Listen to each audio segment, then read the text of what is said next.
Chi è il libero professionista? Il libero professionista è un lavoratore che svolge un'attività economica a favore di terzi, volta alla presentazione di servizi mediante lavoro intellettuale. L'attività svolta da tale soggetto è detta libera professione. Sotto non è è messo un po' più in termini più leggeri, però il termine libero si riferisce all'assenza di legami di dipendenza o di subordinazione col datore di lavoro, mentre il termine professionista si riferisce al possesso di competenze per potersi definire tali. Quindi quando parliamo di un professionista, e capite bene che il nostro mondo è talmente vasto nelle possibili soluzioni e competenze, che bisogna, in un mondo sempre più specializzato, in funzione delle competenze personali, in funzione anche delle passioni personali, acquisire proprio specifiche condizioni. In questo, noi lo facciamo nostro questo impegno, e poi vedrete anche perché quanti impegni abbiamo fatto. Però è giusto anche che andiate a inquadrare cosa bisogna fare, perché a volte si confondono anche questi aspetti, perché i requisiti necessari per svolgere l'attività professionale ci vuole anche l'iscrizione, necessariamente l'iscrizione a un albo professionale, un collegio, nel nostro caso territoriale per i Agrari di Rovigo, perché siete tutti operanti o residenti nell'ambito locale. La cassa previdenza in paia è obbligatoria, così come un'assicurazione o responsabilità civile per l'operato che qualcuno fa. Questo va messo, vi ricordate anche negli incontri che abbiamo fatto anche per la preparazione degli esami, va messo nell'incarico professionale. Per cui anche il cliente meglio dire, deve essere informato di quello che il tecnico può fare. E questa è precisa, normata da una legge ben precisa che siete tutti a conoscenza con le ultime modifiche che è stata fatta. Una cosa che spesso fa confusione, qui adesso per un attimo facciamo chiudere gli occhi al nostro Presidente nazionale. Ci sono 3 professioni. Molto spesso l'Istituto Tecnico Agrario, per una serie di... Ciao Davide, perché sei andato a finire di qua? Ti aspettavamo da questa parte. Grazie di essere presenti, invece Davide è sempre uno dei nostri. Allora, in un istituto tecnico agrario, ripeto, in un istituto tecnico agrario, con i cambiamenti della legge o degli anni scorsi, e qui poi dopo lascio spazio al nostro Presidente, arrivano di tutti i tipi, compreso insegnanti che sono legati agli agrotecnici, che vi danno delle indicazioni sbagliate, che vi portano, qui c'è anche un insegnante Alessandro che può essere testimone, qui non è che vogliamo differenziare o sbagliare, però chi è dentro un istituto tecnico agrario merita di essere iscritto almeno in un collegio tecnico agrario dei periti agrari, almeno.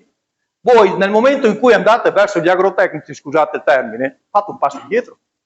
Se no dovete, come è successo anche quest'anno in alcuni casi, qualcuno ha fatto l'esame lo scorso anno e se l'è dovuto rifare anche quest'anno, perché poi dopo quando andate a lavorare vi dicono non avete le competenze, non avete chiaramente l'iscrizione giusta, cioè nel senso non siete abilitati a fare quel tipo di professione. Tenetelo a mente, perché a volte sono bravissime persone, anche quelle che abbiamo all'interno dell'Istituto Agrario, sono anche amici, però a volte scivolano nel dare delle indicazioni non sempre realistiche. Dico bene Eugenio, perché probabilmente scivolano. Bravissime persone. Però, allora, dovete tenere presente che attualmente ci sono 3 professioni. Gli agronomi, in alto a sinistra, vedete sono messi anche un po' più piccolino perché sono molto meno numerosi di noi, però hanno una loro storia. Collegio Nazionale dei Periti Agrari, altrettanto, vedete è anche scritto più in grande perché siamo anche più numerosi, e gli agrotecnici che si sono affacciati negli ultimi anni. Io mi fermo qua per non dare a tediare, però capite bene che alcune attività che fate, la nostra storia, la nostra provincia, insomma le professionalità che i tecnici di questa provincia hanno saputo dare, soprattutto nelle perizie per le calamità naturali, hanno fatto veramente crescere questo contesto, ci stanno chiedendo sempre più tecnici per fare questa attività. Quindi non pregiudicate la vostra possibilità lavorativa con delle iscrizioni, con dei consigli sbagliati, informate anche i vostri amici o colleghi che non si devono fare queste assurdità. È chiaro che anche noi abbiamo dentro anche i periti agrari che poi si sono laureati, perché questa fa parte dell'evoluzione del sistema. Tutto questo, ma lo sapete, ve l'ho già fatto vedere altre volte, non è che siete poi isolati in una provincia, qui c'è un coordinamento nazionale, il fatto stesso che ci sia un presidente nazionale presente a questa serata vi dà testimonianza della vicinanza. Tutto questo noi dobbiamo rendicontare e discutere, e quantomeno assieme, tramite il Collegio Nazionale, col Ministero della Giustizia. Quindi, quando ci chiama il Tribunale, il nostro Consiglio di amministrazione o il Presidente in nome per conto, parliamo col Presidente del Tribunale, perché tutto questo ha validità giuridica nelle responsabilità precise. Non è che possiamo sempre far girare le cose in qualche maniera, dobbiamo essere precisi in questi fatti. L'argomento di questa sera, ma l'avete già visto più volte, è importante che ci sia un rispetto anche dei ruoli, cioè all'interno della stessa professione, fra tecnici iscritti allo stesso collegio o di altre categorie vicine. Perché? Perché ci teniamo molto a un fatto di etica professionale. Quindi l'articolo 1, quindi siamo nelle premesse, il perito agrario deve essere sempre libero e professionalmente indipendente, deve sempre essere costantemente rivolto alle conoscenze scientifiche ed agire con coscienza. Fatelo vostro questo, perché è importante. Se c'è un altro tecnico all'interno di una situazione o si cerca di fare lo sgambetto con gli altri, poi mi arrivano sul tavolo dal collegio, abbiamo alcuni casi anche nostri, più o meno all'acqua di rose, però dopo in qualche caso bisogna anche litigare. E non va bene, quindi attenzione, c'è un altro tecnico all'interno di quell'azienda, va chiarito. Parlando si intende, ma gli sgambetti non funzionano nell'etica professionale. Vi dicevo nelle premesse che bisogna essere anche in grado di portare avanti professionalmente poi. Quindi l'abbiamo fatto nostro perché effettivamente come collegio in questo ci spendiamo. Insomma, adesso vedo il vicepresidente che lui sappiate che è sempre l'unico incaricato alla comunicazione ufficiale del collegio. Quindi quando parla o manda messaggi il vicepresidente è il collegio che si muove. Così come quando avete bisogno di un credito, dell'iscrizione della richiesta, è il segretario Michele Chieregato, nessun altro, cioè nel senso ci deve essere serietà e quindi ci sono dei liberi impegni precisi nel compito, perché anche i crediti fanno la differenza a livello anche di ANAC, c'è l'istituto che va a gestire la concorrenza sleale sulle situazioni, sui comporti della trasparenza. Non so se si legge bene là in fondo, però tutte le persone che sono iscritte e che stanno lavorando, che esercitano l'attività, hanno ricevuto questa comunicazione per PEC all'inizio dell'anno. I crediti formativi vanno fatti. Ci sono persone che fanno 1000 riunioni, basta semplicemente farsi, anche se le fanno per conto loro, ma non possiamo disattendere come collegio, perché poi dopo corriamo il rischio che le loro perizie vengano come dire, annullate. L'avvocato un po' più furbo te le annulla. In sostanza i crediti formativi non sono una cosa di poco conto, legano la funzione professionale all'attività di specializzazione, di aggiornamento della specializzazione professionale. Non sottovalutatelo, perché questa comunicazione ci mette nelle condizioni di avvisarvi, ma non potrete trovare sempre la disponibilità anche da parte del collegio quando veniamo imputati di cose che vi abbiamo detto che dovete fare. Ripeto, e vedrete dopo quanti giornate abbiamo. Ci sono 1000 opportunità per creare le condizioni del credito. Quelle più vicine, quelle meno vicine, ma basta chiederle. E quindi c'è un metodo di lavoro che dopo eventualmente se c'è qualche bisogno ulteriore, come abbiamo già detto in altre situazioni, Michele Chieregato è qua. Questo per dirvi, faccio uno spaccato, non ve lo leggo, ma questo è dal 1° di gennaio al 26 di marzo, vedete quanti incontri abbiamo fatto. Quindi è impossibile che all'interno di questo collegio non troviate 30 punti in un anno, per la miseria. Però attenzione che non possiamo sempre rimandare. Le persone, soprattutto che esercitano e fanno perizie, devono essere in ordine con i crediti.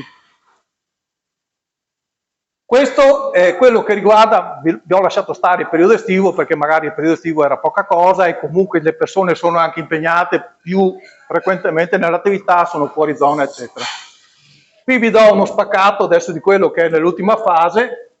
Noi aderiamo sempre volentieri ad iniziative con Veneto Agricoltura, ma qui c'era anche, prima ho salutato il direttore del mercato di Lusia, perché anche lì sono stati incontri dove diamo patrocinio da alcuni anni molto interessanti, grazie Rossano della tua presenza, perché effettivamente con lo SPISAL, col servizio fitosanitario, e vedete i prossimi 3 incontri del 2025, quindi chiudiamo il periodo 2024 e apriamo a 3 incontri, poi adesso a breve ci troveremo anche con il Consiglio, con altre proposte per i primi 3 mesi dell'anno, però intanto segnatevi questi 3 incontri da venire per il mese di gennaio, perché anche questi sono fatti in un ambiente orticolo, però sono personaggi che portano un messaggio a livello di informazione totale per tutti, dalla banca, perché vi porta dei messaggi. Lo SPISAL, per esempio, qui c'è Rossano, è stato molto interessante perché in un'ora e mezza ci ha fatto uno spaccato di situazioni che a volte diamo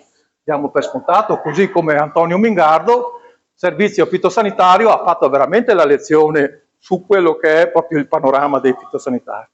Se avete bisogno di qualche indicazione, basta poi dopo che mi diciate o diciate ai consiglieri e sono tutti informati. Va bene, questo è uno spaccato dell'incontro perché vado verso la fine, volevo lasciare spazio a Mario.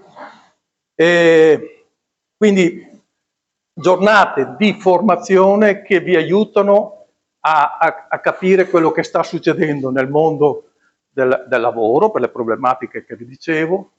Quindi l'USIA in questo l'ha interpretato come un bisogno, perché effettivamente ne abbiamo parlato ed è una cosa che è necessaria, fitofarmaci, ma l'evoluzione anche sui sistemi culturali e quant'altro, quindi coinvolti anche persone, università e quant'altro.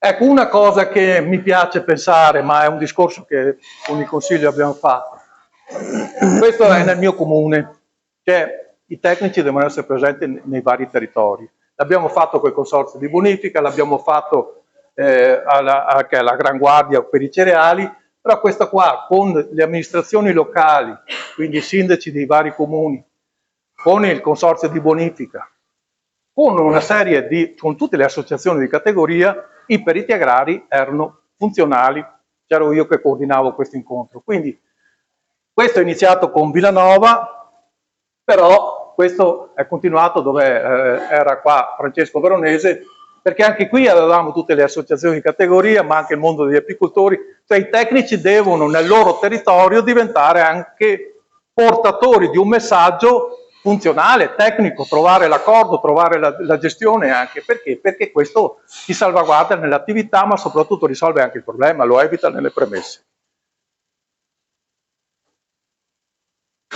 Un'ultima cosa, tanto per dirvi, perché è vero che tentiamo di essere, ma era per chiudere, chi è iscritto all'Empaia, correggimi Presidente se sbaglio, già riceve Terra e Vita.